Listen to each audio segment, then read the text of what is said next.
What's up, YouTube? This is Too Raw for TV.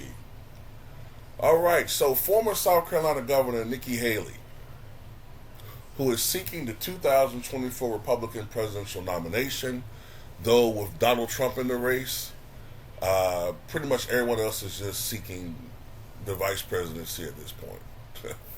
But anyway, she was in New Hampshire. The New Hampshire primary is coming up relatively soon. She was talking to a group of voters, and one particular person asked her what was the cause of the Civil War. For some reason, this woman couldn't answer that question.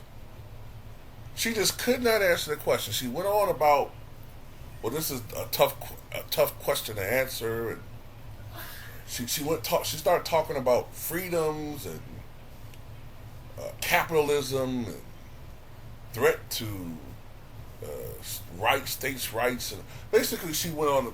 She answered it basically saying that it was about states' rights being usurped. And I'm thinking to myself, what do you mean? The right to oppress?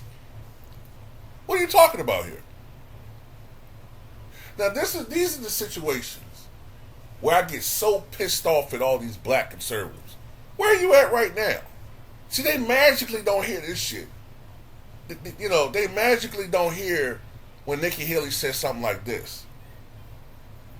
Or then they'll say, or the ones who are the most shameless, like Fatlock, he'll say, oh, well, people making a mountain out of a molehill. I mean, can we stop talking about slavery for the 154th time? Oh, girl, I'm hungry again. Well, look. First of all, shout out to brother LB. He's from South Carolina, and like he said in his video, she should know better. She's the governor of South Carolina. The Civil War started in 1861, in April of 1861, when the Confederates fired on Union soldiers at Fort Sumter. Okay, that started the Civil War. So she should know that. I'm from Virginia. I live in Virginia. The battle lines, the battles, the front lines, where I live at, in Central Virginia, Southern and South Central Virginia, this is where the Civil War was fought. So if two people on here know about the Civil War, it's me and LB. How the hell she don't know this? Isn't she an elected official from the South? Hallelujah, hallelujah. She's from the South then, right? From the South. I'm going to tell you how racist the Republican Party has gotten. She's in Yankee country. Like, Yankee country. Look.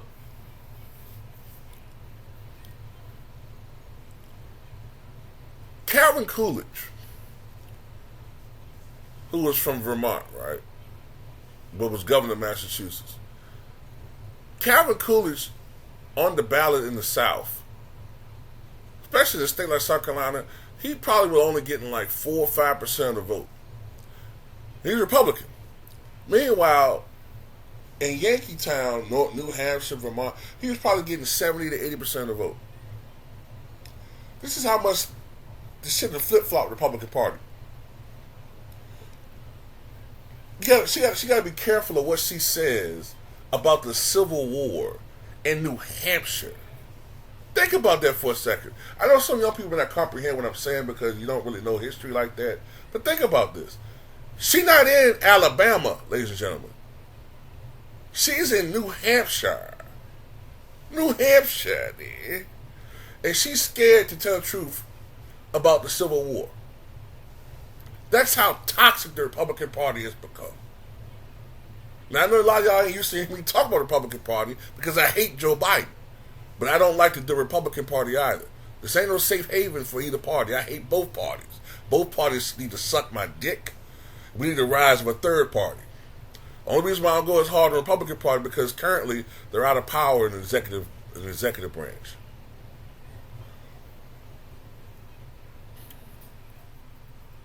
But she's scared to tell the truth because she don't want to offend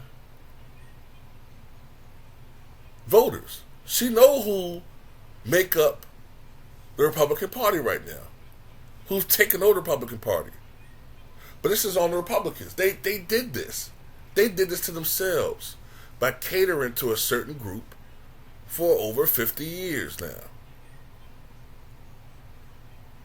Nixon kind of started a little bit. Really, Goldwater did, to be honest with you, because Goldwater was the extremist. People say Nixon, but really it was Goldwater. Nixon kind of catered more to the moderate Democrats. But starting with Reagan, really. Reagan is the one that really started the whole Southern strategy. And it got even worse with George Bush, who was a moderate Republican, but his 88 campaign was very, very racist, led by Lee Atwater. And that's when it really picked up steam in the 90s and into the 2000s. And it kept, catering to these people, catering to the point where they have overtaken the Republican Party. And all the old neocons and the Bush Republicans, they're out of power. They're the ones that are gone. They're taken over by these, Hatfields and McCoys. I'll put it like that. Let's be honest. We know what the Republican Party was about. We know what the Civil War was about. It was about slavery. And it pisses me off. People talk about, oh no, it was about territorial. Shut the fuck up. It was about slavery, okay? Stop running away from the issue. It was about slavery. The Missouri Compromise of 1820, which was 40 years before the Civil War,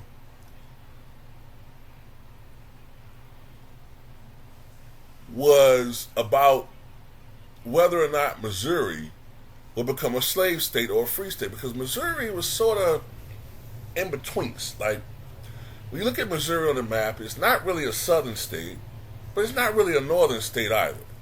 So the Missouri Compromise was, okay, well look, Missouri will be a slave state.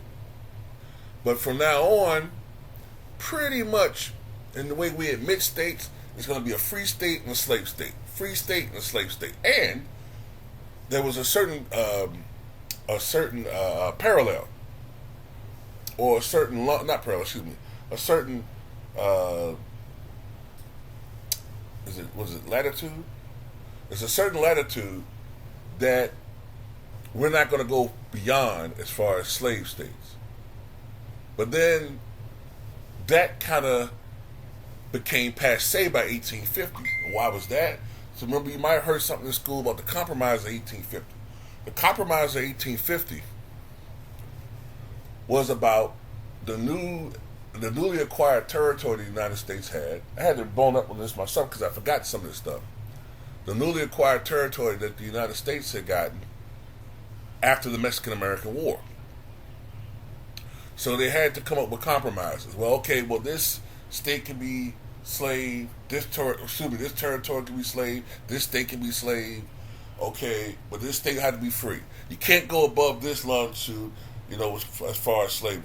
Okay, D.C. can remain a slave city, but you can't bring any more slaves. Things like that.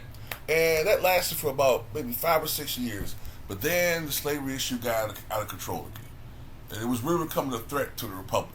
Okay, the power of slavery, the slave state. And the fact there was more and more people who were becoming conscious of slavery. And the travel, you got to understand that technology was expanding.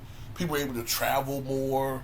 They were becoming more and more exposed to slavery and the evils of slavery. You had the horrid Dred Scott decision in 1857, 1858. Then you had John Brown's Rebellion in 1859. Then you had James Buchanan, the worst president in American history, sitting on his ass. Yes, worse than Joe Biden.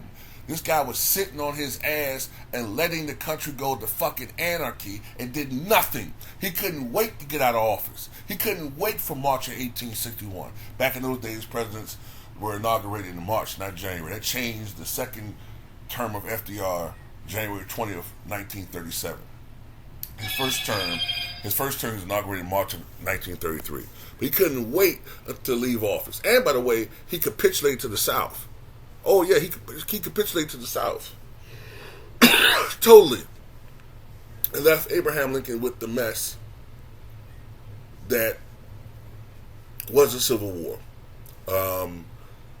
The Democratic Party was so divided by 1860 that you basically had three different Democrats running for office, basically. You had John Breckinridge of the Southern Democrats.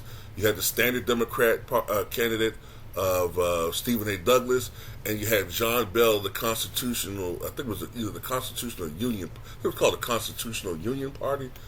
But basically they were all Democrats. And they split the Democratic Party wide open, and that allowed Abraham Lincoln to win with just 39% of the popular vote.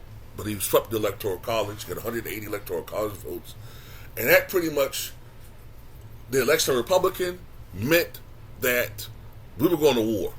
Because they saw, okay, Republican, that's the anti-slavery party.